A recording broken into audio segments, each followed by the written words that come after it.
Olá, pessoal!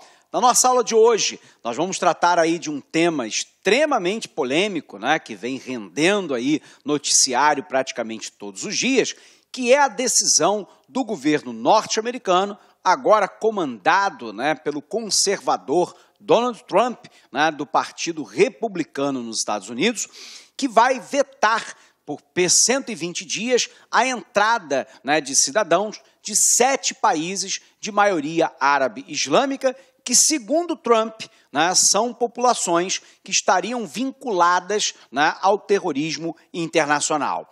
Isso envolve a população de países, né, como a Somália, como a Síria, como o Iêmen e outros países considerados aí, né, pelos Estados Unidos como celeiro de terroristas internacionais, dentre eles do próprio Irã, do Iraque e por aí vai. Bom, a gente precisa então entender um pouquinho a respeito dessa questão. Primeiro, pouca gente sabe, né, que Trump é o que nós chamamos dentro da política de outsider. O que pouca gente sabe é que esse outsider, essa pessoa de fora do meio político e que, de repente, adentra ao mundo político, já concorrendo a um cargo majoritário mais importante, que é o de presidente americano, ele começou a sua vida política no Partido Democrata, né, e não no Partido Republicano. Nós sabemos que o Partido Democrata nos Estados Unidos é considerado, abre aspas, um partido mais progressista, mais vinculado, né, às questões sociais, a uma intervenção maior do Estado na economia, e por aí vai. Nós sabemos, por exemplo, que Barack Obama, Hillary Clinton, Bill Clinton, todos esses, né, fazem parte do Partido Democrata. Só que nós temos do outro lado o Partido Republicano. O Partido Republicano é considerado um partido mais conservador, num certo sentido, um partido que adota as ideias de não intervenção do Estado na economia, que querem a aplicação do liberalismo econômico, aquela ideia de que a lei da oferta e da demanda consegue levar a economia para o equilíbrio e que, portanto, não se justifica a intervenção do Estado no meio da sociedade. Bom, essas duas visões são visões muito díspares entre si. No entanto, Donald Trump começa a sua vida partidária no Partido Democrata, de lá ele vai para o Partido Republicano, embora nos Estados Unidos e dentro do Partido Republicano tenham muitos, né, como, por exemplo, né, o senador John McCain, ex-candidato, né, à presidência dos Estados Unidos pelo Partido Republicano, que parece se opor de maneira frontal ao discurso e às práticas, né, de Donald Trump. Tem criticado profundamente a maneira como Donald Trump se portou ao longo de toda a campanha e agora ocupando a presidência dos Estados Unidos. Então, observe que Donald Trump, né, para alguns analistas, sequer republicano de fato, defender as ideias históricas, né, dos republicanos nos Estados Unidos é uma verdade. Na verdade, Donald Trump, né, ele próprio já o disse em algumas oportunidades, que ele quer romper com esse marasmo, né, do meio político americano de democratas e republicanos, construindo aí, né, algo que seja completamente novo ou inovador no meio político. Bom, isso é uma questão. A outra questão é que durante toda a campanha de Donald Trump, né, ele se manifestou, né, com ideias que assustaram uma parte significativa dos Estados Unidos, membros do Partido Republicano e o mundo como um todo. Por exemplo, você se recorda que durante a campanha, e agora, né, repetindo, ele disse que construiria, né, um muro dos Estados Unidos para com o México, para impedir que os mexicanos mandassem para os Estados Unidos a pior sorte de pessoas. Segundo ele, os mexicanos mandam para os Estados Unidos drogados, prostitutas, assassinos e bandidos, né? E, portanto, né, ele acusou de maneira amplamente generalizada e no meu entendimento, né, de maneira completamente incorreta, injusta, intolerante, xenofóbica, né, com aversão a estrangeiro, ao associar o fato de que todo imigrante, legal ou ilegal, né, mexicano nos Estados Unidos, está vinculado a algum tipo de ilicitude. Isso não é verdadeiro, isso não tem respaldo empírico na realidade.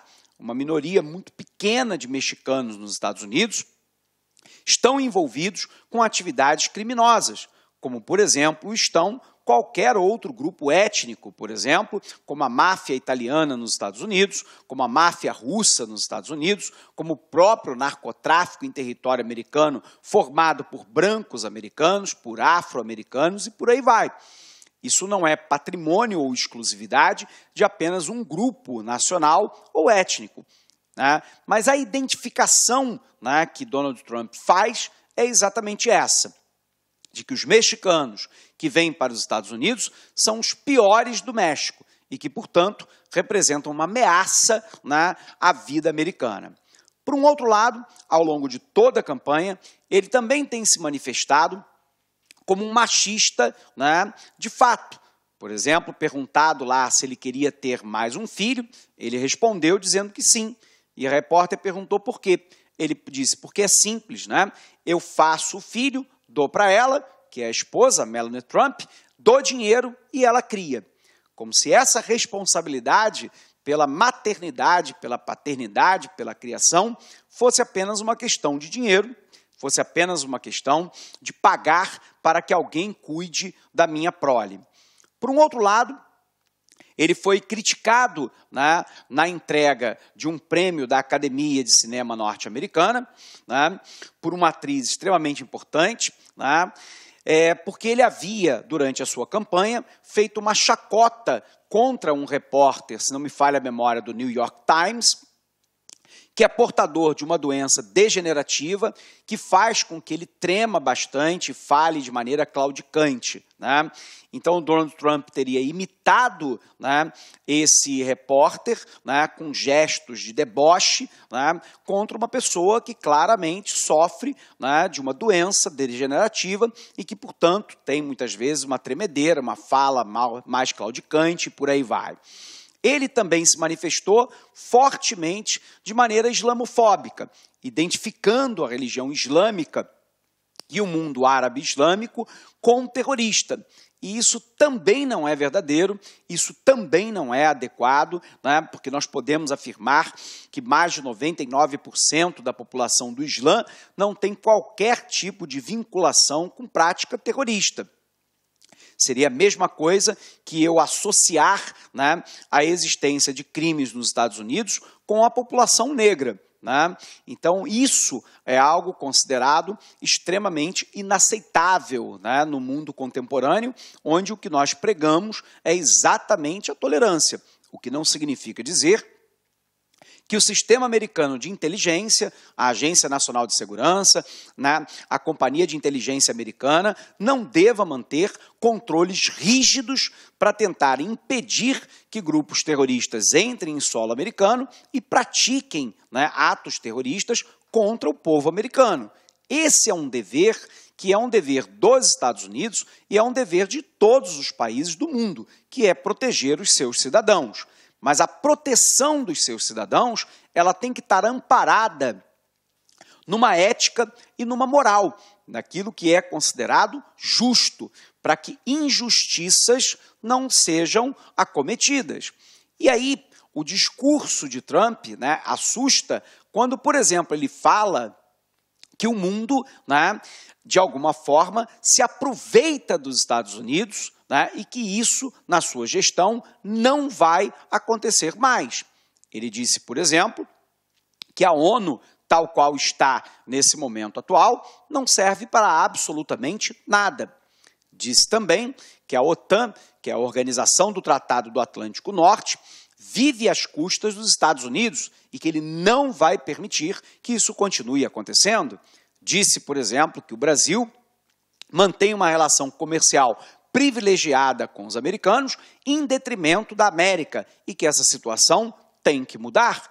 O discurso dele é um discurso America's First, ou seja, América primeiro. O problema é que se a América for primeiro em toda e qualquer situação, todos os outros países estarão em segundo plano. E aí o mundo estará se submetendo, né, a um governo que diz que o que importa são os seus nacionais. A ética, a moral, os direitos humanos, o respeito ao outro, o diálogo, né, a tolerância, tudo isso será colocado em segundo plano para, de maneira megalômana, querer, né, retomar um poderio americano, se é que os Estados Unidos algum dia perdeu a sua capacidade de poder. Os Estados Unidos são é a maior potência do mundo, tanto no campo econômico, quanto no campo militar, quanto no campo político. E nós estamos muito longe da América perder essa posição, né? Então, essa questão é uma questão... Olá, meus amigos! E aí, gostou da aula do professor? Quer continuar assistindo essa videoaula? Aliás, você quer fazer o nosso curso super competitivo do TJ de São Paulo 2017? Então, convido vocês a acessarem lacconcurso.com.br, que eu tenho certeza absoluta que você vai fazer um investimento certeiro na sua vida. Garanto para vocês, se vocês assistirem todas as nossas videoaulas, seguir a nossa sequência de aulas, fazer o nosso personal coach, que é o nosso projeto pedagógico, eu tenho certeza absoluta que lá no dia 2 de julho de 2017, no dia da prova do TJ, eu tenho certeza que você ficará altamente competitivo e vai lembrar do LAC durante as 5 horas de prova. Tá certo, meus amigos? Então, espero vocês. Pode se matricular sem medo de ser feliz. A nossa escola já está no ar há 8 anos e eu tenho certeza que nós vamos proporcionar uma grande preparação para o seu concurso, o concurso da sua vida. Forte abraço, fica com Deus. Tchau, tchau. Clique lá